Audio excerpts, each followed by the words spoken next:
हीच जनता पुन्हा निकालानंतर उघडपणे सांगते की आम्ही यांच्या कारभाराला आणि भ्रष्टाचाराला त्रासलेलो आहोत. मित्र हो, नगर परिषद आणि नगरपंचायतीच्या निवडणुकीच्या निकालामध्ये महायुतीने मुसंडी मारली तर महाविकास आघाडीची घसरगुंडी झाली. राज्यामध्ये भाजप सर्वात मोठा पक्ष ठरला.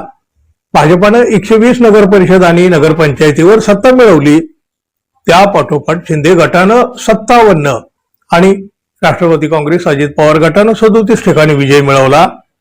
288 पैकी नगराध्यक्षांच्या एकूण 207 जागावर महायुतीनं हा विजय मिळवला.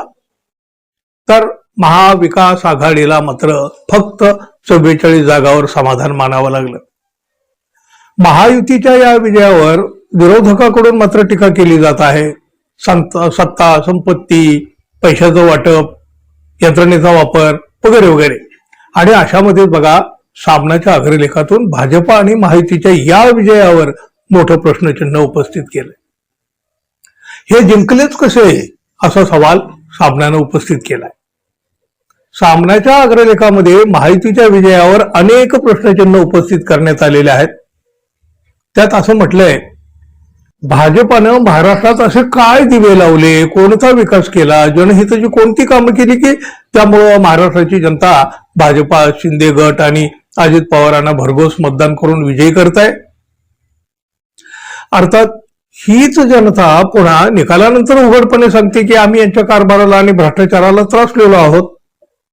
आम्ही यांना मतदानच केलं नाही, मग हे विजयी कसे झाले हे रहस्य आहे. विधानसभा निवडणुकीतही जनतेनं हाच प्रश्न केला.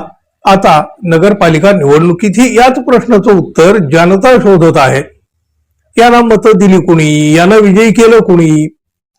पैशांनीच हे विजय विकत घेतले जाणार असतील तर या महाराष्ट्राची आन बान शान सगळं काही धुळीला मिळालेलं आहे. आणि शिवरायांचा महाराष्ट्र अदानी शहांच्या पैशाचा लाचार बनून सरपटताना दिसत आहे. हे चित्र देशासाठी धोकादायक आहे. निवडणुकीत पैशाची उधळण केल्याचा आरोप सामनामधून करण्यात आलेला आहे. सध्या देशातील कोणत्याही निवडणुका म्हणजे पैशाचा धुळा उडवणारा खेळ झालेला आहे. जो पैशांचा धुळा उडवेल तोच निवडणुकांच्या मैदानामध्ये टिकेल. त्यामुळं राज्यातल्या नगरपालिका नगराध्यक्षपदाच्या निवडणुकीमध्ये भाजपा आणि त्यांच्या 2 बगलबच्च्यांना हे भरघोस यश मिळालं आहे.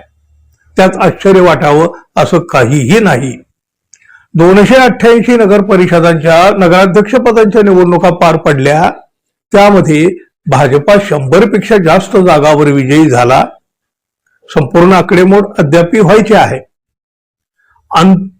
अमित शहांची शिंदे सेना आणि अजित पवारांच्या राष्ट्रवादीला प्रत्येकी 40 पेक्षा जास्त जागावर विजय मिळाला.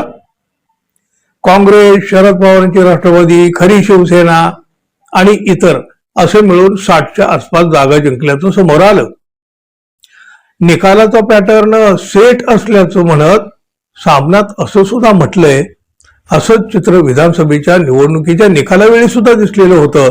तेव्हाही भाजपा 132, शिंदे गट 57 आणि अजित पवारांची राष्ट्रवादी 41 अशा जागा यांना मिळालेल्या होत्या.